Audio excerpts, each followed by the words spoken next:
Hey guys, and welcome to the Working Money channel. So I saw this from the Daily Hodl today. Veteran trader who called Bitcoin and crypto crash says XRP is on the verge of a 55% breakout. Now, this from Peter Brandt. I know Peter Brandt has been hot and cold on XRP, but here he's saying that based on technical analysis, and I have a bit of a problem with this. I mean, he does follow technical analysis very, very strictly.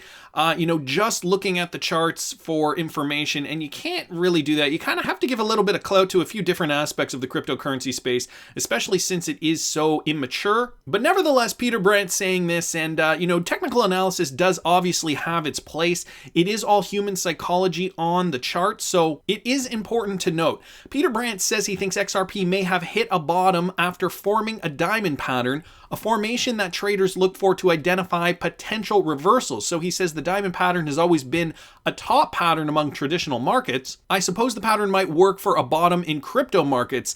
If you want to know what a very clean diamond looks like, see XRP. And so here's the diamond pattern he is showing at the bottom. And so what he's saying is usually it takes place at the top of markets. But right now, guys, as you can see, XRP forming that diamond shape. I'm just going to draw it out here for you guys so that you can kind of see it on my chart. But Peter Brandt does indeed, show us pretty clearly where the diamond is. And you can see here that even though we saw a dip for price, XRP shot up quite significantly and then shot right back down just as significantly within such a short time span. So we see a decrease, sharp movement upwards, which means buyers are more interested than sellers. Then profit taking, sellers more interested than buyers, coming right back down again. But this is a fake out because the real sentiment of the market is that buyers want to buy up XRP at these lower prices, so we're seeing this movement back up, thus forming the diamond pattern that he is discussing here. And so there are critical price points that Peter Brandt discusses here. If XRP can close above 0.3038 specifically, Brandt says a 55% surge may be in the cards. Pending a close above, we'll call it 30 cents, the diamond bottom will be completed with an initial target of 46 cents, or rather 47 cents, because he puts 46.9 down here, which would bring us all the way up here. We'll call it around here. Okay, so back to the last zone we were at, the last level of resistance before the decline. So I can see what he's saying here. Obviously, there are a few factors to look at. The chart is one of them. Human psychology, the sentiment in the market, the news that's coming out. Obviously, FOMO can occur during swell in a couple of weeks, so we have to always keep our eye on this, see what happens, and make decisions accordingly. I just got to ask you guys, how many of you guys plan on actually selling some of your XRP if we do see a FOMO pump? I'm curious because I know a lot of you guys are the HODL strong type, HODL till 589 or whatever, but I know some of you guys like to make a little bit of profit in the meantime. I'd like to say 50-50. I do like to trade in the short term, but I also like to HODL for the long term. To me, trading is exciting. To me, making money is exciting, whether it's in the short term or the long term. The important thing is that you guys need a plan. Whatever you do, have a plan and execute that plan. Don't veer off the plan because you will fail. You may not fail the first time. You may not fail the second time. But if you start second guessing yourself, it's never a good thing. So tell me in the comments if you guys are the HODL strong type or the intermediate short-term trader types, or a little bit of column A, a little bit of column B. There's nothing wrong with that. I saw this from AMB Crypto. Ripple's Chris Larsen believes AIR will enable collaboration between regulators and the cryptocurrency industry. So while partnership-driven adoption remains the status quo for the crypto ecosystem, a group of entrepreneurs, including Chris Larsen, yes, Ripple's executive director, has announced the launch of a new alliance to help regulators embrace technology and integrate innovation into their organizational DNA. We have been needing this, guys, for a long, long time, especially with regards to the cryptocurrency space. The Alliance for Innovative Regulation, or AIR, as they like to call it, was announced via Joanne Barefoot, AIR's co-founder and CEO, who highlighted the initiative's motive by stating, Facebook Libra's announcement is the latest recognition that fintech innovations are outpacing the tech readiness of our system. To keep up with the exponential change of technology, regulators have to radically decrease innovation cycle time and adapt quickly to new technologies.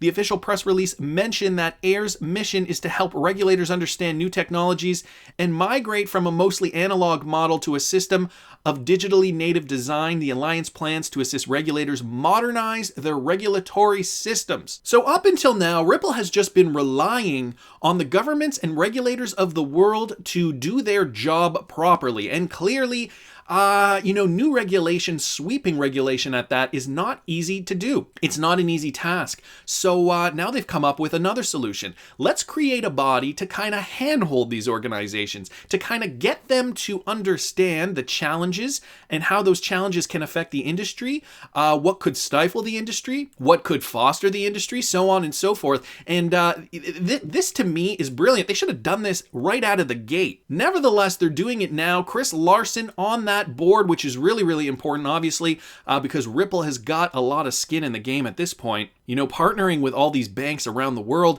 Now I feel like they're kind of just sitting back, crossing their fingers, being like, all right, let's hope this regulation works in our favor. So with regards to Chris Larsen and his comment on this new founded group, the goal is to create new models of collaboration between a complex network of regulatory agencies and between regulators and industry. So it sounds like this was almost like an afterthought, almost like a plan B to their initial, hopes that the world would regulate itself. Anything to get this process moving forward quicker is my thought. I think this is a good step in the right direction. I saw this on Twitter from EasyXRP. That's at Erst69. It's your choice. And guys, this sums it up quite well. Bitcoin, you can follow the trend and go Bitcoin. Or you can use common sense and veer to the way of XRP. Do not follow the majority, follow the right. And so I believe that this really encapsulates the sentiment of cryptocurrency in 2019. I think maybe the sentiment was it was obviously a very, very different 5 years ago, and even when Bitcoin started. I mean, Bitcoin was essentially the only cryptocurrency. I mean, there were a few others, but Bitcoin was the one that started it all. Bitcoin is the one that has name recognition. Bitcoin was the one that made waves. Bitcoin was the trailblazer originally, and now XRP is the one that is going to push that momentum into the stratosphere, in my opinion at least. Ripple, the company, is fostering the XRP ecosystem, and the ecosystem is growing.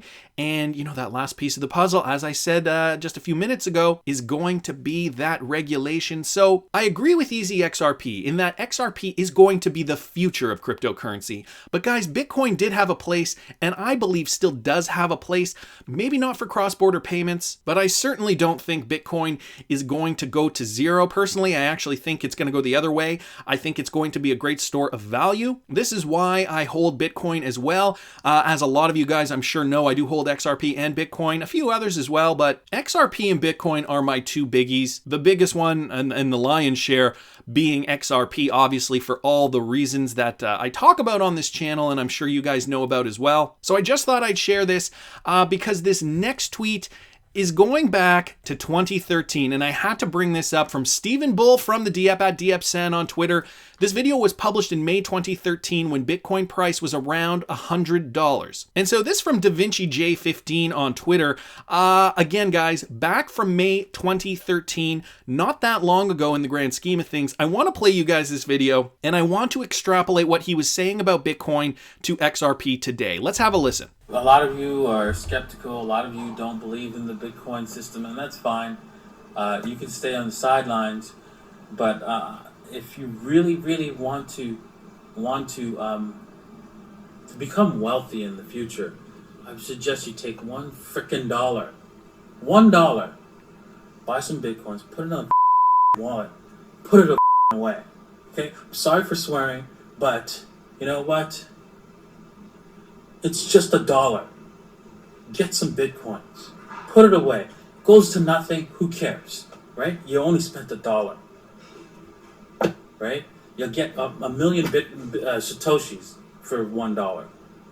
Right? And the way I see it, that will be worth $1 million just for inflation once once Bitcoin gets to where it's going to be. So it's up to you. You know what? I know you're not going to listen to that advice, most of you, and it's kind of sad because, you know what, I was proud of the fact that once at least 5 people have become either millionaires or well off that have emailed me thanking me for recommending Bitcoins. Now, I'm hoping that every single one of you buys $1 worth of Bitcoins, just $1 freaking dollar, because you're going to be thanking me for that $1, just $1 of Bitcoins that you purchased. But the odds are most of you, 90% of you, are not going to buy even $1 worth of Bitcoins. For what reason? I have no idea. Anyways, if you take my advice, that's great. If not, that's the way it is. So just $1 of Bitcoins is what DaVinci J15 is preaching back in May 2013 when Bitcoin was around $100. Where could you have been? Well, obviously we know where the price of Bitcoin has gone. Let's go back to the history of Bitcoin. I just want to do a little bit of quick math here for you guys. We got May 2013, okay, and Bitcoin, at least from this is the history of Bitcoin on Wikipedia. At least from this, we see Bitcoin at $130, okay? So I'm going to use that figure just to kind of give you guys some perspective on what this guy is talking about here. So we have Bitcoin in 2013, BTC, and there are a lot of assumptions that Bitcoin will go to $1 million one day. Maybe not in this current bull run that we are likely to see within the next year or so, but by 2025, a lot of people are saying Bitcoin could go to $1 million. And guys, I seriously do not think it is unlikely. I think we are very, very likely to see a $1 million Bitcoin by mid next decade. Just the math just checks out. Anyway, I don't want to get into that. I just want to get back to this video. So he was talking about even just putting $1 frickin' dollar into Bitcoin in May 2013. If you put $1 into Bitcoin, when Bitcoin was at about $130 per BTC, you would get 0.007 of a BTC. Now that's not bad for a buck, right guys? And let's just say for sake of argument, Bitcoin does go to $1 million, and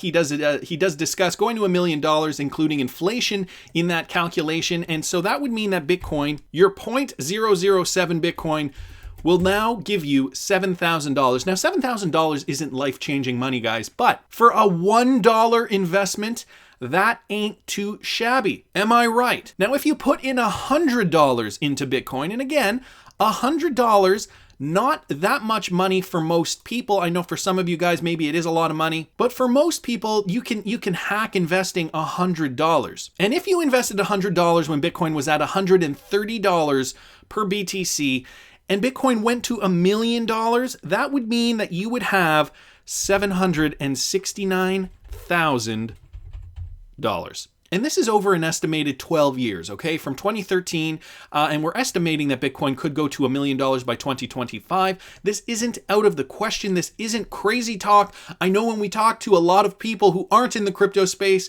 they'll probably look at you like you have 3 heads. Are you insane? How could Bitcoin ever go to that amount? But the calculations don't lie, guys. The math doesn't lie. I've done videos on this in the past. Bitcoin going to 1 million is very, very achievable and actually looking likely. But guys, when you put everything into perspective and you can extrapolate this into XRP. Now, if you put $1 into XRP right now, it's sitting at about 29 cents, give or take. That would give you just 3.448. Yes, 3.448 XRP. Not a lot of XRP, but guys, again, it's just $1 worth of XRP. If you put in $100 into XRP, you would get 344.827 XRP. Now, is XRP likely to go as high as Bitcoin?